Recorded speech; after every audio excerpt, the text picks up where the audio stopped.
آج کل فلموں اور انٹرنیٹ کے ذریعے ایک کانسیپٹ بہت زیادہ پاپولر کیا جا رہا ہے that accept me as I am, میں جیسی ہوں مجھے ویسے ہی قبول کیا جائے۔ ویل یہ ایک طرح سے دیکھا جائے تو اچھی بات لگتی ہے کہ ہم کسی کے لیے خود کو کیوں بدلیں، لیکن ذرا ٹھہر کر سوچیں کہ کیا واقعی یہ کانسیپٹ فالو کیے جانے جیسا ہے؟ ہم جیسے ہی ہیں ہمیں ویسے ہی قبول کیا جائے، کیوں؟ کیا آپ پرفیکٹ ہیں؟ کیا آپ میں سدھار کی اب کوئی گنجائش نہیں ہے؟ کیا آپ اپنے ورک پلیس پر اس طرح سے بات کر سکتے ہیں کہ اگر مجھے یہ کام نہیں آتا تو مجھے اسی طرح سے ایکسیپٹ کیا جائے، مجھے وہی سیلری دی جائے، مجھے پروموشن بھی دیا جائے کیونکہ مجھے یہ کام نہیں آتا، میں ویسے ہی ہوں، مجھے ویسے ہی قبول کریں؟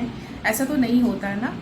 جو ہم میں لیکنگ ہے، جو ہم میں کمیاں ہیں، اگر ہم اپنی اس کمیوں کو پہچانتے ہیں، اگر انہیں امپروو کرنے کی کوشش کرتے ہیں، اگر اسے بہتر کرتے ہیں، اسے بہتر بنانے کے لیے نئی اسکل سیکھ سکتے ہیں، اپنے ورک پلیس پر اپنی ریپوٹیشن کو بہتر کرنے کے لیے، اپنی پوزیشن کو بہتر کرنے کے لیے، تو ہم پرسنل رشتوں میں یہ کام کیوں نہیں کر سکتے؟ پرسنل رشتوں میں کیوں آپ کو ویسے ہی قبول کیا جائے جیسے آپ ہیں؟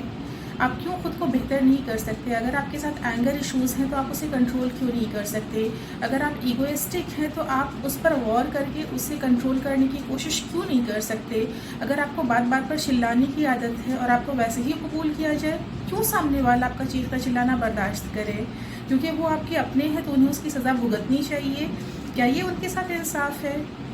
تو یاد رکھیں، بدلاؤ صرف اسی چیز میں ممکن نہیں ہوتا جس میں کوئی جان نہیں ہے۔ بے جان چیزوں میں کوئی بدلاؤ نہیں ہوتا، لیکن جاندار چیزوں میں بدلاؤ کی گنجائش ہمیشہ ہوتی ہے، اور خاص کر ایک انسان کے طور پر یہ ہم سب کی ذاتی ذمہ داری ہے کہ ہم خود کو بہتر سے بہترین بنانے کی کوشش کریں، نہ کہ ہم ضد پر اڑ جائیں کہ بس ہم جیسے ہیں ہمیں ویسے ہی قبول کرنے والا چاہیے۔ اگر کوئی ویسے ہی ہمیں قبول نہیں کر رہا تو وہ ہمارے لیے صحیح نہیں ہے۔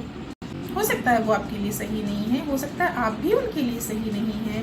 تو اگر اس طرح سے ہم اپنے ہر رشتے کو ایلیمینیٹ کرتے جائیں گے کیونکہ وہ ہمیں ویسے قبول نہیں کر رہے ہیں جیسے ہم ہیں، تو پھر آپ سوچیے آپ کے پاس کون سے رشتے بچیں گے؟ کیونکہ پرفیکٹ تو کوئی بھی نہیں ہے نا۔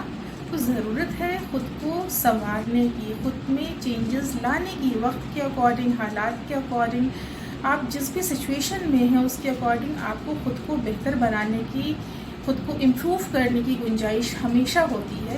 تو اپنی بہتری پر کام کریں، نہ کہ آپ ایک نان لیونگ تھنگ کی طرح ایکٹ کریں کہ میں بس ایسے ہی ہوں، مجھے ایسے ہی قبول کیا جائے۔